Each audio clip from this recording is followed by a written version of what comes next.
L'Assemblée parlementaire Afrique-Union européenne, Mesdames et Messieurs les députés, Mesdames et Messieurs, permettez-moi au nom du gouvernement et du peuple de la République démocratique du Congo d'exprimer ma gratitude pour l'organisation de cette session extraordinaire. Que vous m'accueillez ici aujourd'hui témoigne de l'attention que vous portez à la situation en République démocratique du Congo. Que je me tienne devant vous dans l'heure la plus sombre de mon pays est une marque de la foi que nous avons placée dans les principes et les valeurs que nous partageons, ceux que je viens ici invoquer. Mais que cette intervention se tienne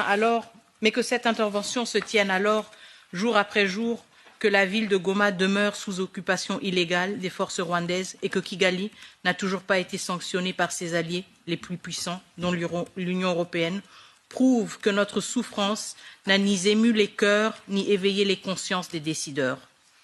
Alors que mes compatriotes endurent l'humiliation, la brutalité et la violence méthodique des forces de défense rwandaises et du M23, il me revient de parcourir le monde pour rappeler au reste de l'humanité que la nôtre existe. Alors je me demande, parviendrai-je aujourd'hui à vous convaincre que le moment est venu d'agir? Comme vous le savez, depuis la nuit du 26 au 27 janvier 2025, la ville de Goma, capitale provinciale du Nord Kivu, a été victime d'une agression d'une violence inouïe de la part de la coalition des RDF et du mouvement terroriste M23. Cette attaque, préméditée et coordonnée, constitue une violation flagrante du droit international et une menace directe contre la paix et la sécurité en Afrique centrale. Aujourd'hui, Goma est une ville assiégée, coupée du monde par une attaque méthodique pensée pour infliger le maximum de souffrance. Cette offensive n'a pas seulement visé à prendre le contrôle de la ville, elle a systématiquement détruit les infrastructures vitales, plongeant la ville dans un blackout total. L'eau et l'électricité ont été délibérément ciblées, les routes principales coupées et même l'espace aérien verrouillé. Plus aucun convoi humanitaire, aucune évacuation médicale, aucun personnel d'urgence ne peut entrer ou sortir autrement qu'en passant par le Rwanda, l'occupant de fait de Goma, devenu maître absolu de qui reçoit de l'aide et quand. Pendant ce temps, chaque jour révèle de nouvelles horreurs. Il y a une semaine, on annonçait 300 morts, puis 700. Aujourd'hui, nous dépassons les 3000. Les images qui circulent sur nos téléphones, dans nos communautés, sont insoutenables. Des cadavres abandonnés, en décomposition, jonchant les rues de Goma, exposant la ville à un désastre sanitaire imminent. Et dans ce chaos, une rumeur persistante s'élève. Le Rwanda et le M23 orchestreraient le retour de populations déplacées, vantant un rétablissement de la stabilité. Mais d'autres voix chuchotent aussi et murmurent que ces convois de retour ne parviennent jamais à destination. 3 millions de civils sont aujourd'hui pris en otage par les forces d'occupation utilisées comme boucliers humains, tandis que les infrastructures essentielles continuent d'être démantelées. À cette tragédie s'ajoutent les 800 000 déplacés qui, ayant déjà trouvé refuge à Goma, se retrouvent à nouveau chassés, prisonniers d'un siège impitoyable. Cette horreur, chaque jour plus insoutenable, rend le silence du monde qui regarde encore plus assourdissant à nos oreilles. Un silence à peine troublé par une déclaration grotesque, celle du M23 annonçant un cessez-le-feu humanitaire.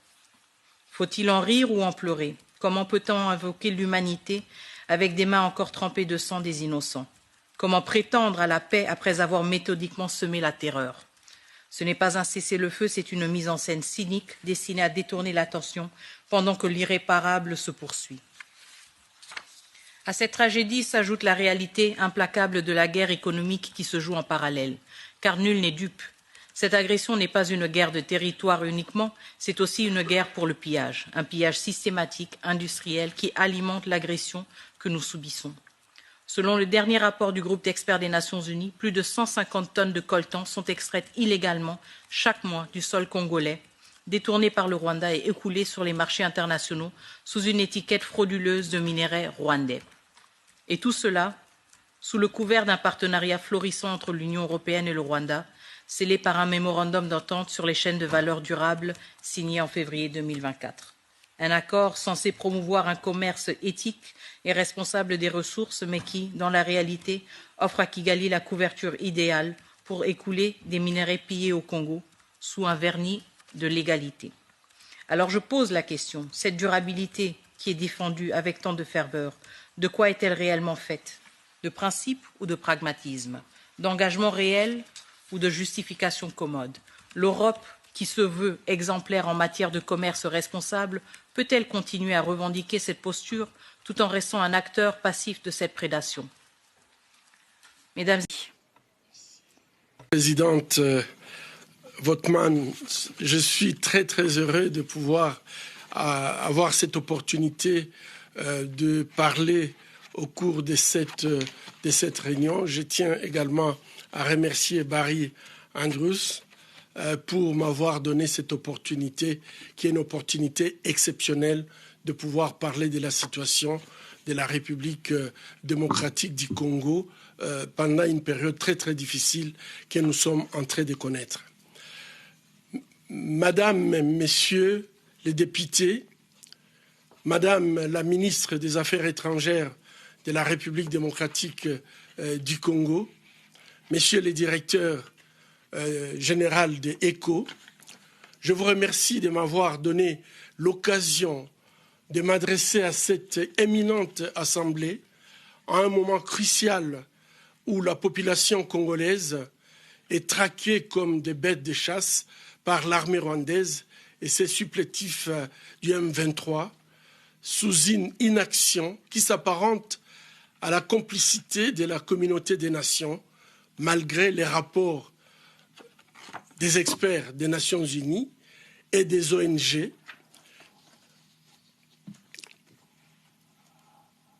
La situation à Goma aujourd'hui et au Sud Kivu a atteint des niveaux désastreux. Il ne s'agit pas tout simplement d'une crise humanitaire, c'est une guerre délibérée contre des populations civiles innocentes, non armées. Et à l'exemple, c'est des images que nous avons de la prison de Munzenze, où les femmes et les enfants ont été tout simplement violés, tués et après brûlés. On ne parle plus d'une crise humanitaire, c'est une crise de notre humanité. Au moment où nous parlons, des millions de Congolais, en particulier des femmes et des enfants, souffrent des déplacements forcés et des famines, des violences de toutes sortes, y compris les violences sexuelles. La résistance du M23, soutenue par les Rwandais, a entraîné des souffrances inhumaines, inimaginables. La ministre des Affaires étrangères l'a déjà souligné. Et je pense que revenir sur le fait qu'aujourd'hui, les hôpitaux de Goma sont complètement débordés. J'étais ce matin avec un collègue avec qui j'ai discuté. Ils ne savent plus quoi faire. Les gens meurent comme des mouches. Ils n'ont plus suffisamment de matériel pour les opérer. Plus de 3000 malades qui nécessitent des chirurgies, de grandes chirurgies. Sans soutien, c'est pratiquement intenable dans la ville de Goma. Mais en dehors de la ville, il y a tous ces cadavres. On a déjà ramassé plus de 3000 corps, mais il y en a encore dans des rues, il y en a encore dans des quartiers qui sont en décomposition. Quelle image nous donnons à notre humanité? Quelle peut être une cause pour que l'armée rwandaise et le M23 agissent de la sorte et que nous ne soyons pas à mesure de prononcer les mots « sanctions ». Cette crise n'est pas nouvelle. Elle s'inscrit dans le cadre d'une guerre d'agression menée depuis des décennies contre le peuple de la République démocratique du Congo, motivée tout simplement par le pillage illégal de nos ressources naturelles. Le Congo, avec ses ressources naturelles, n'a jamais fermé des portes à des personnes qui veulent travailler avec les Congolais, la main dans la main, où les Congolais gagnent et que les entreprises gagnent. Malheureusement, il y a qui pensent qu'il faut absolument obtenir ces richesses du Congo par la voie violente. Et aujourd'hui, malheureusement, on ne peut pas se passer de ces ressources naturelles. On ne peut pas parler de la transition énergétique sans parler du cobalt congolais. On ne peut pas parler des nouvelles technologies, nos smartphones, nos laptops, sans pouvoir parler du coltan tantalum congolais. Il est temps que ces ressources puissent servir l'humanité de manière propre. Cette crise humanitaire est parmi les crises humanitaires les plus négligées de notre temps. Négligées car il y a l'absence des médias. Aujourd'hui, c'est par les réseaux sociaux que nous avons les images. Dans d'autres crises, il y aurait des journalistes qui iraient prendre des informations à la source. Il y a l'absence de volonté politique, puisque nous savons que si cette volonté politique pouvait naître de cette conférence, aujourd'hui, la guerre peut s'arrêter demain. Le Rwanda, ce n'est pas une puissance, ni nucléaire, ni militaire. C'est puisque tout simplement, le Congo se trouve dans un état de faiblesse, un chaos organisé depuis 3 décennies. Et puis, c'est une crise négligée puisqu'il y a une insuffisance d'aide alimentaire. L'année passée, l'appel qui était fait n'a été répondu qu'à 50%. Alors que le Congo compte aujourd'hui plus de 7 millions de personnes qui sont actuellement déplacées. Les 1 million de personnes qui étaient déplacées à Goma, aujourd'hui sont dans la nature. Ceux qui ont été amenés dans leur village, comme l'a dit Madame la ministre, on ne connaît pas qu'est-ce qu'ils sont devenus. Et même si ils n'étaient pas massacrés comme d'habitude, mais la question qui est posée, quelle a été l'organisation pour qu'ils puissent retourner en sécurité dans leur village? Ils n'ont pas cultivé depuis plus de 3 ans. Ils n'ont pas de logement. Il n'y a pas de structure sanitaire pour les accueillir. Toute cette population qui a quitté Goma n'est-elle pas envoyée tout simplement à une mort douce? Mesdames, Messieurs les députés, aujourd'hui nous comptons plus de 25 millions de Congolais qui sont dans l'insécurité alimentaire aiguë, alors que nous avons un pays qui peut permettre des récoltes suffisantes, pas seulement pour le Congo, mais pour toute l'Afrique. La violence sexuelle est utilisée comme arme de guerre. L'ONU a enregistré plus de 90 000 cas de violences sexuelles liés au conflit au Nord Kivu en 2023. Et ça, c'est un chiffre d'une année seulement. Et pour tout le Congo, l'ONU a publié les chiffres de 123 000 viols et violences basées sur le genre en République démocratique du Congo, ce qui représente une femme qui est violée toutes les 4 minutes. À l'hôpital de Panzi et dans les structures où nous prenons en charge les victimes de violences sexuelles, nous sommes désolés de constater qu'il y a de plus en plus des enfants qui sont enceintes, des enfants qui deviennent mères. Et ce sont en fait des chiffres qui sont stupéfiants de voir à quel point on peut négliger et laisser cette population dans une souffrance inouïe. Des communautés entières sont en train d'être détruites à cause des attaques qui sont ciblées contre les civils, en particulier les femmes et les enfants.